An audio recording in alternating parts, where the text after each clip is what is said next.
गीता में भगवान श्री कृष्ण ने कहा है कि जिंदगी में दो बातों की गिनती करना छोड़ दे, खुद का दुख और दूसरों का सुख। आपकी ज़िंदगी बहुत आसान हो जाएगी।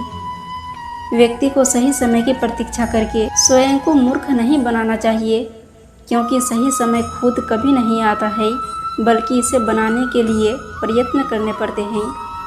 गीता में यह भी बताया गया है कि चीज़ों को भाग्य पर छोड़ने का काम सिर्फ डरपोक और कमज़ोर लोग ही करते हैं।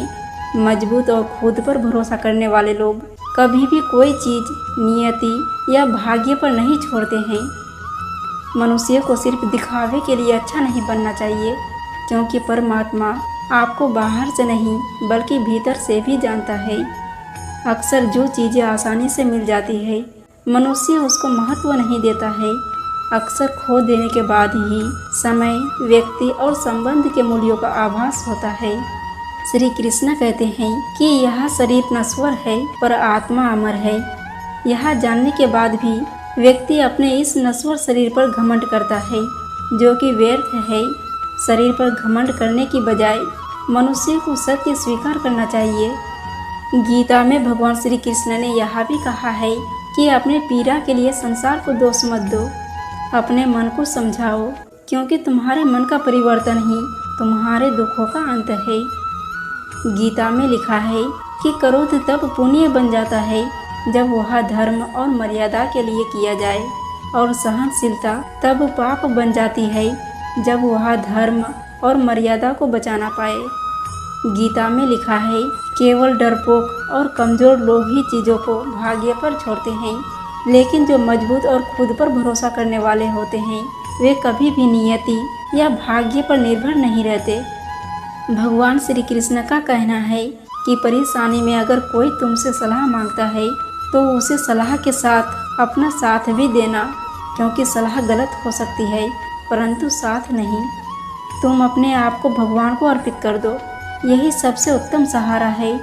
जो इसके सहारे को जानता है वह भय, चिंता, शोक से सर्वदा मुक्त है।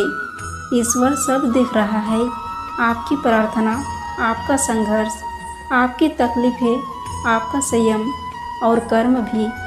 ईश्वर को अपना वकील बनाने वाला अपना मुकदमा मुफ्त में जीतता है। जब परमात्मा को आपसे प्रेम होता है तो वो आपके लिए वही करते हैं जो आपके लिए अच्छा होता है, और उन लोगों को आपकी ज़िंदगी से दूर कर देते हैं जो आपके लिए सही नहीं होते। जिस इंसान को भगवान पसंद करते हैं, जिसे वो अपना खास बनाना चाहते हैं, उन्हें वो परीक्षा में डालते हैं, मुसीबतों से उनका सामना करवाते हैं।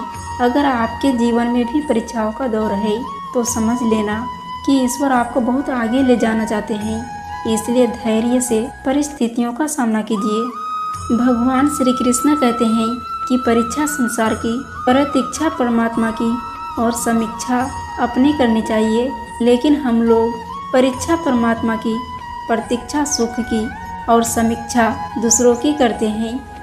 जिंदगी की हकीकत को बस हमने इतना ही जाना है, दर्द में अकेले हैं और खुशियों में सारा जमाना है।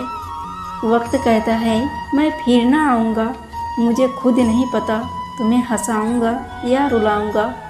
नहीं बदल सकते हम खुद को औरों के हिसाब से, इसलिए एक लिबास हमें भी दिया है भगवान ने अपने हिसाब से। कहाँ मिलेंगे लोग मन के मुताबिक, कुछ हमें भी ढलना पड़ता है उनके मुताबिक। इंसान खुद की गलती पर अच्छा वकील बनता है और दूसरों की गलती पर सीधा जज बन जाता है। खुद से बहस करोगे तो सारे सवालों के जवाब मिल जाएंगे, अगर दूसरों से करोगे तो और भी नए सवाल खड़े हो जाएंगे। परवाह करने वाले ढूंढिए, इस्तेमाल करने वाले तो खुद आपको ढूंढ लेंगे। दुआएं मिल जाएगी सबकी, बस यही काफ़ी है। दवाई तो कीमत अदा करने पर ही मिल जाती है। बदलाव कष्ट देता है, लेकिन सुधरने के लिए बहुत ज़रूरी है। पहले लोग आपकी अच्छाई का फ़ायदा उठाएंगे, फिर आपका इस्तेमाल करेंगे और अंत में तुम्हें सबके नज़रों में बुरा साबित कर देंगे। इंसान अगर ज़्यादा हवा में उड़े तो समझ लेना कि वह कटने वाला है। ज़िंदगी जीना है तो तकलीफ़ तो होगी, वरना मरने के बाद तो कुछ भी नहीं है। जो देर से मिलता है वह दूर तक चलता है, इसलिए सब्र और भरोसा दोनों रखिए। फिर मिलेंगे दोस्तों अगली वीडियो के साथ। तब तक के लिए जय श्री कृष्णा।